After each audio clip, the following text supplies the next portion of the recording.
The standards we tryna live up to disgusting. We need something different. We gotta be living for more than an image. I tried it before when it isn't sufficient. I'm telling you, don't listen to a word they say.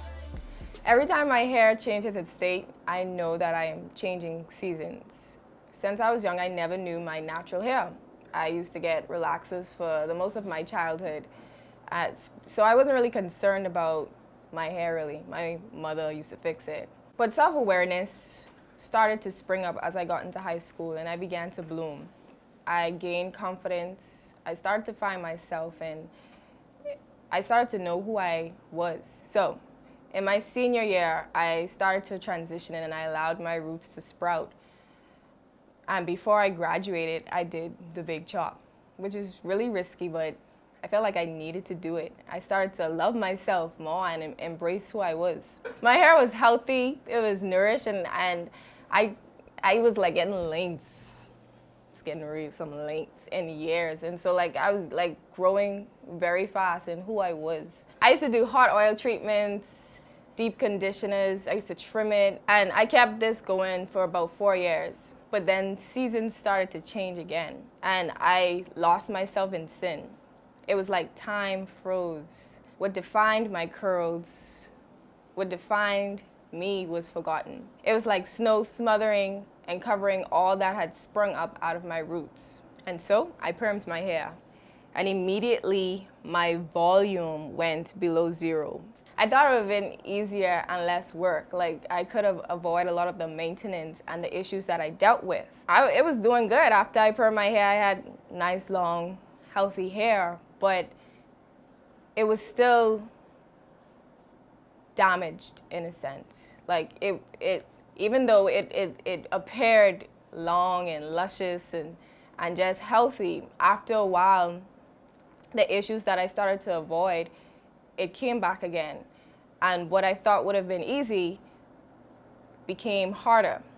My strands became more weak and it became more damaged than I expected it to. So that white Christmas didn't last long. And my hair wasn't like something that I could have just allowed to be on its own. I had to take more, give more attention to it because this hair, this perm hair, was easier to break, easier to damage.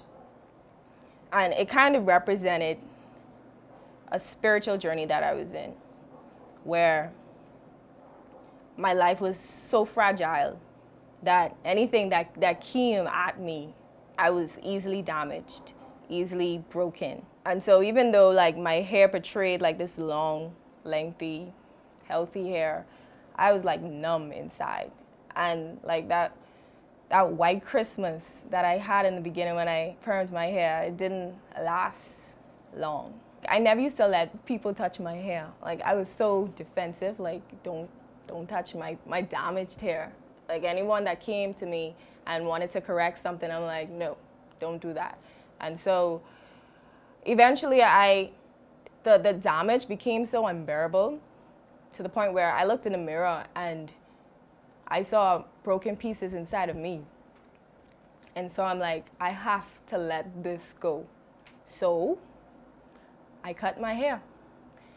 And it wasn't a big chop because I still stayed relaxed. But it was like leaves in autumn being ripped away from its branches by a strong wind.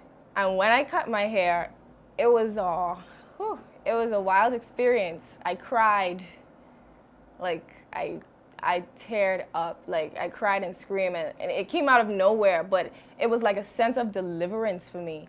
And cutting off the damaged hair, the weak ends, like I felt free, I felt relieved. You know, this was like my season of release. As I was releasing, I was also being restored. But when the season of fall comes, it goes gradually. And so the leaves, the dead ends, it fell, but it fell gradually, and that was so painful. It really was painful. I made the decision from being comfortable and doing what was easy. Well, it seemed easy, or it seemed like it was, I don't know, just better and more fulfilling to perm my hair. And I I transitioned to exposure. I transitioned to the unknown. I transitioned to a place where I want to fully embrace myself, of all the curls of everything that I am, and not be afraid. And whenever there is a split end that I have to deal with, I will address it, you know? And so I decided to transition. Back. The standards we tryna live up to disgusting. We need something different. We gotta be living for more than an image. I tried it before when it isn't sufficient. I'm telling you,